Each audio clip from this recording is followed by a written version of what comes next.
few months ago, I bought the cheapest Landcruiser on Facebook Marketplace for $2,000. And we've almost rebuilt the entire car at this point. And now we've turned this cheap Landcruiser into an awesome home on wheels. We installed a rooftop tent and awning, and now it's ready to tour the country. However, it's got another problem, and if I didn't catch it, it could have been a whole ordeal.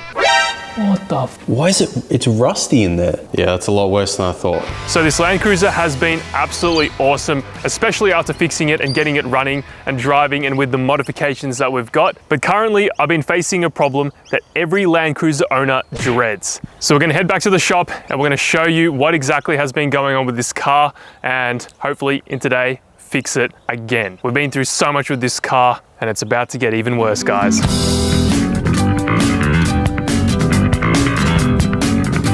When I drive this thing on the highway, the steering wheel starts vibrating really, really bad. Can you demonstrate how it wobbles? No, the steering wheel.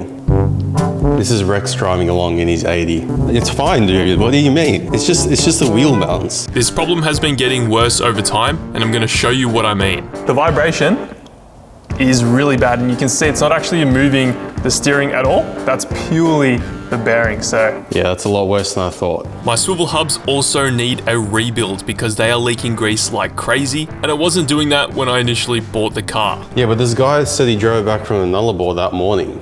Yeah, he was like, yeah, dude, I drove it home, man. Everything was fine. He drove it home with no wheel bearings, no compression, no alternator, no oil in the transmission, no brakes. Look at this one. This one's starting to seep. Oh, that's a little icicle forming. So I started off by taking off the wheel so we could further investigate what was going on.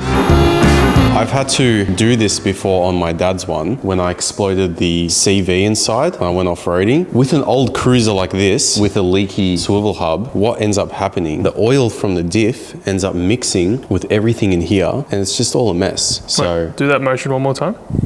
It's just a mess. So you've got your differential, this is where the main gears are, and these are where the axles are, and on the end we've got the swivels, and inside the diff you've got diff oil. In the swivel hubs, they're filled with grease, and basically you don't want them mixing. In between the diff housing and the swivel hubs, there's a circular seal that prevents grease from going into the diff casing, and what happens is over time when this seal fails, you get a grease oil mixture, which is neither good for the swivel hub or the diff gears. Now, in order to get to the bearing, or bearings, because there's actually two behind the rotor, we need to take the caliper off, we need to take this whole assembly off, and the bearings are actually in the hub that hold the rotor on. So we're gonna start with that. Now this is a huge job, not because it's complicated and I'm gonna show you how to do it, but because there are just so many parts involved. Bad swivel hubs can lead to the destruction of your CVs, and bad wheel bearings can cause heat and in the worst case possible, your wheel to fall off. Look, it's gonna be running soon. I just wiggled the rotor. Yeah, I don't think that's normal, guys. Look how the previous owner painted the caliper on the car. Look at the overspray is. The previous owner was like, yeah, man, painted the calipers red, racing red. Yeah, dude just didn't give up. That's Mike Lake spec. So we're going to start off by removing the calipers with the 2 bolts on the back, then removing this front grease casing, removing the snap ring underneath that, and then take off the 6 12mm bolts keeping the grease in. And of course, we've already ran into our first issue. You have got to be kidding me. Every single one of these 12mm bolts, oh, they're stripped. Oh my God, man.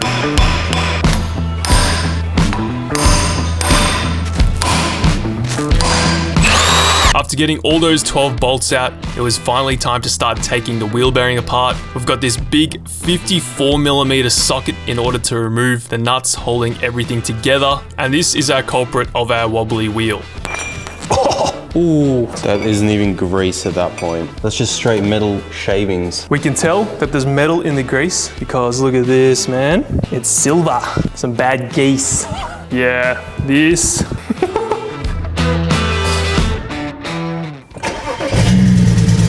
Oh, that sounds bad. So guys, we are now back at home because I need to update you guys on a few things. The BF wagon, that has now been sold. I've got too many cars and not enough space. The shop is now filled, so the wagon had to go to make room for a special other project car, which I'm gonna reveal later. And my BMW, surprise, surprise, has broken down again. And it's caused constant problems. It's just been a nightmare. And that's where today's video sponsor comes in, Carly. Carly is an OBD2 scanner that allows you to check problems with your car and diagnose issues, and also allows you to do some custom coding to unlock hidden features that your car might have. It's as simple as plugging it into your OBD2 port on your car, then connecting to your phone via Bluetooth. That is misfiring really bad. We've got our check engine light. The BMW is the perfect test subject because it's been broken down for the past couple of weeks, and now we'll be able to find out what's going on. So it turns out the health status is very bad, and we've got an engine problem. So I'm going to click on that, and of course we have a misfire on cylinder number 4. Now I already knew that the car had a misfire, but now we know it's on cylinder number 4. So I now know that I need to check out cylinder number 4 thanks to the Carly app. Now, other than figuring out problems with your car, you can also custom code certain features that your car might have not come out with from factory. If you go to the coding section, check coding possibilities. Looks like this car has 9 ECUs. We're going to click OK. And as you can see, there are a bunch of options that we can add. We can actually customize the current value to the headlights. As you can see, we can get them to very high, low, medium, whatever you want to customize it to. Comfort folding for side view mirrors. So I'm pretty sure if I turn that on, every time that I lock the car, it should close the mirrors. Code now. Coding was successful. Turn ignition off and on. All right, let's see what happens when I lock my car. Lock, and my mirrors go up. That is so cool. Now, if we unlock, it should put the mirrors out. Look at that, guys. Comfort mode, baby. Now, if you're not a mechanic and you don't really know how to fix cars, you can start by clicking Smart Mechanic. And if we click Smart Mechanic, it's going to give you the engine code again. And it's also going to talk about the potential consequences of what this engine light can cause. Gives you some symptoms. And I guess it sort of gives you a place to start looking so that you could potentially fix this on your own. I keep the Carly scanner in my car at all times. And if you want to grab one of these, use code REXH for 15% off this Carly scanner. This will help you diagnose problems and also give you the capability of adding in some features that your car doesn't have that it might actually have hidden in the computer. I wish I could use this on my Landcruiser, but my Landcruiser is too old. But thank you, Carly, for sponsoring today's video.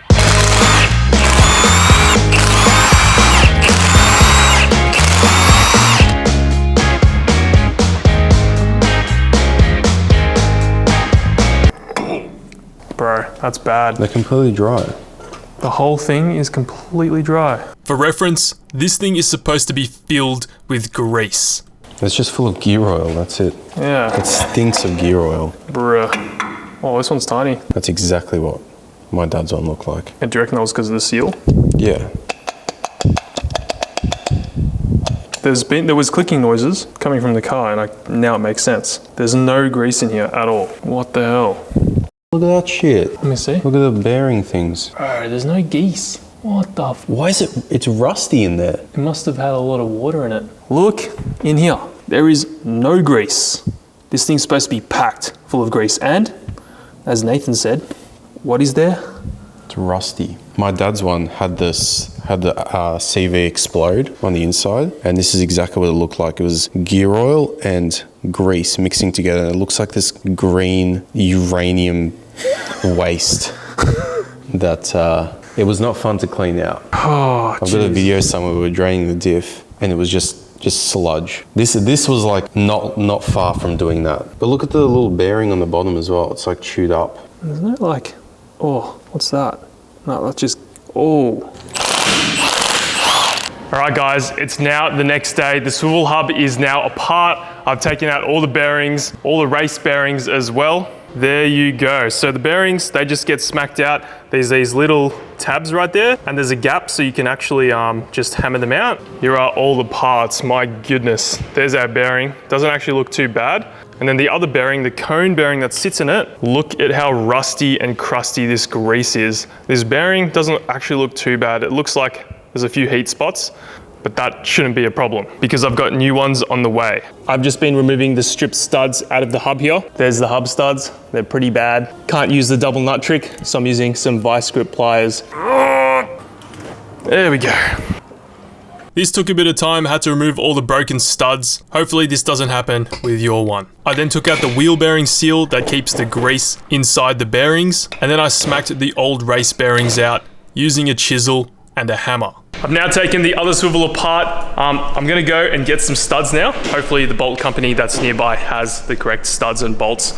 Just need to put some new bearings in, and I'll show you those when we get those as well. So guys, we are now at Autobarn picking up some paint for the 80 series because I'm gonna be painting the swivel hubs and making them fresh. I need some like etch primer because we're gonna be taking it down to bare metal. We need some of this stuff. And then I'm also gonna grab some of this satin paint as well. I don't wanna go gloss black because if there are any grease leaks or oil leaks, then we won't be able to see them. So this should show up some leaks a lot easier. Okay, let's grab these and then clean up the swivel hubs as well. So we are now back from Autobarn. We've got our Moto spray paint, and we are going to be refinishing these swivel hubs. And we don't have a parts cleaner at the shop, but we do have a laser cleaner. So this is gonna turn out insane. And if you're not familiar with laser cleaning, it's a new business that we started, Laser Cleaning Victoria. We've essentially got a bunch of these 300 watt lasers, and this is essentially just a really high powered laser that strips dirt, paint, oxidation without harming the material underneath at all.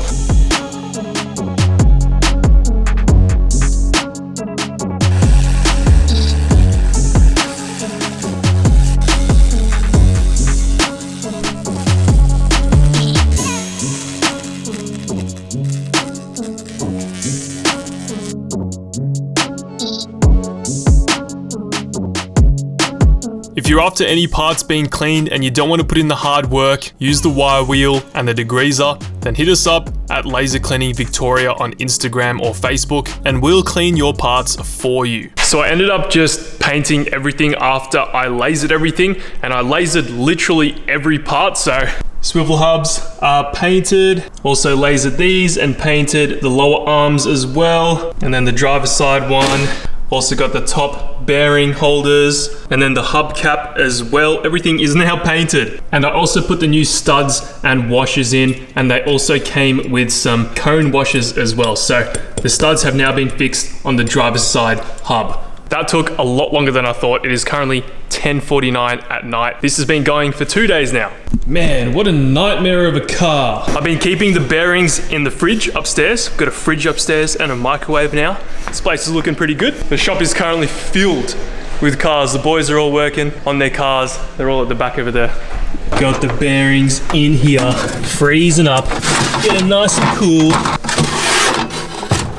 There's our bearings.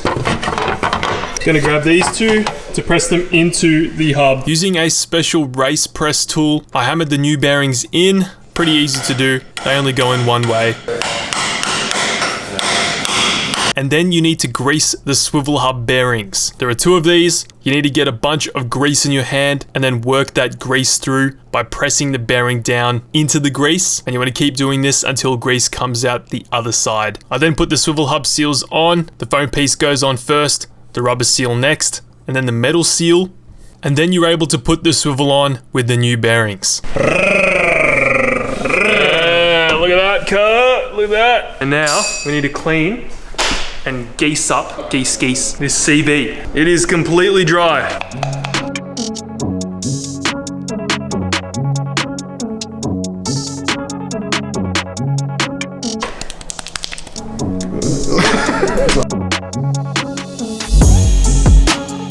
I then filled up the swivel with grease, and apparently you want this thing 2/3 full. You don't want to go crazy, you don't want to overfill it because then it will get too hot and then your bearings will prematurely fail.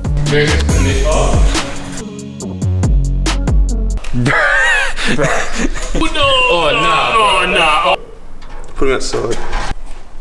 Oh! Oh!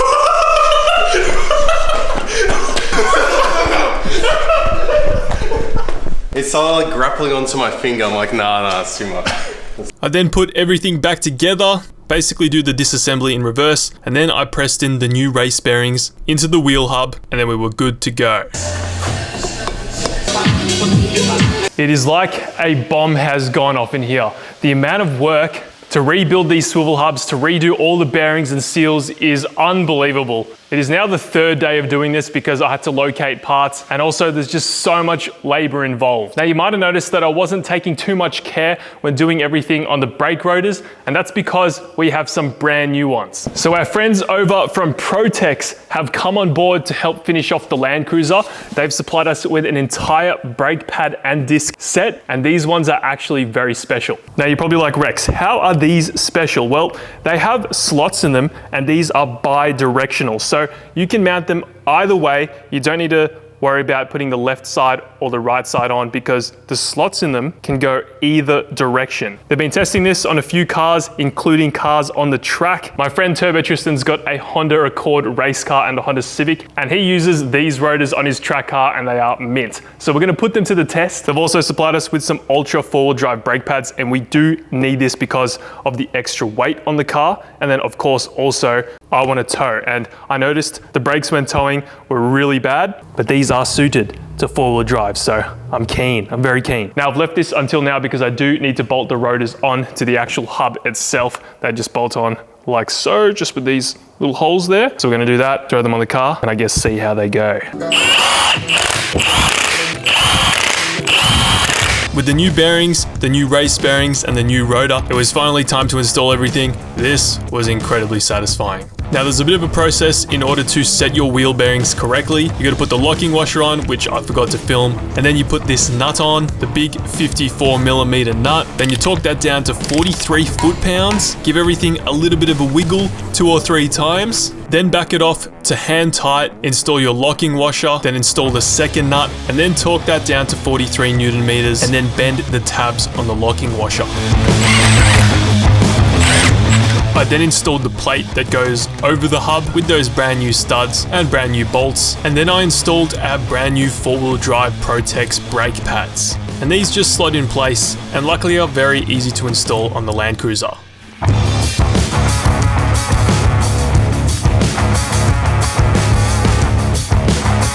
Now just quickly, in the last video, I showed you guys that we have this horn. It's a custom horn. It allows you to play sounds, and we got one to give away. I told you guys to leave a funny comment in the last video, and it seemed like 90% of you guys were making fun of Nathan's EF. So he needs to finish his car, I know. So Mr. GL1DI is the first person that made a joke about Nathan's EF. Nathan needs to finish the car. Mate, you have won the custom horn. Leave another comment down below with your Instagram handle or Facebook, whatever, the easiest way that I can contact you. You have won the sonic horn, my friend. Okay guys, we are now done with the swivels on the Landcruiser. And I'm gonna show you, we've actually got no problems at all. It's not leaking, which is crazy. I've been driving the car around for at least a week now with the swivels all rebuilt. So have a look down here.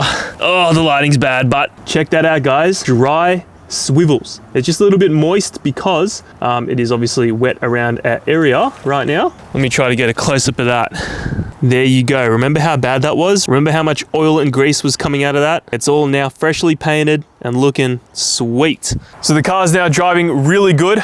We've got obviously the Protex brakes, the rotors and the pads down in there, and they feel really, really good. I've done some towing already with the brake pads and rotors. We haven't done the rear yet. The rear is still standard stuff. We need to replace that because we've got them, so we may as well do them, but we haven't done them yet. We're probably getting about 60% better braking performance. That's how bad the setup was before. Looks like the Protex pads are really good, and I guess they're made for four-wheel drives, which is really cool. With everything that we've been through with this Landcruiser, it's great that it's finally on the road. One engine swap, rebuilt swivels, 3 cylinder heads later, and this thing's finally good, I think. It's got like a bit of a ticking noise as well, but I think that's just because of the clearances for the camshaft buckets or something like that. Yeah, we're gonna be taking this thing off-roading, taking it camping and all that kind of stuff, but we're gonna wait till the weather's a little bit better because, as you can see, it's pretty damp right now, middle of spring, peak hay fever season. Yeah, we'll wait till some better weather. Anyway, thank you guys so much for watching, and if you like the series, consider subscribing, and I'll see you all in the next one. Catch ya.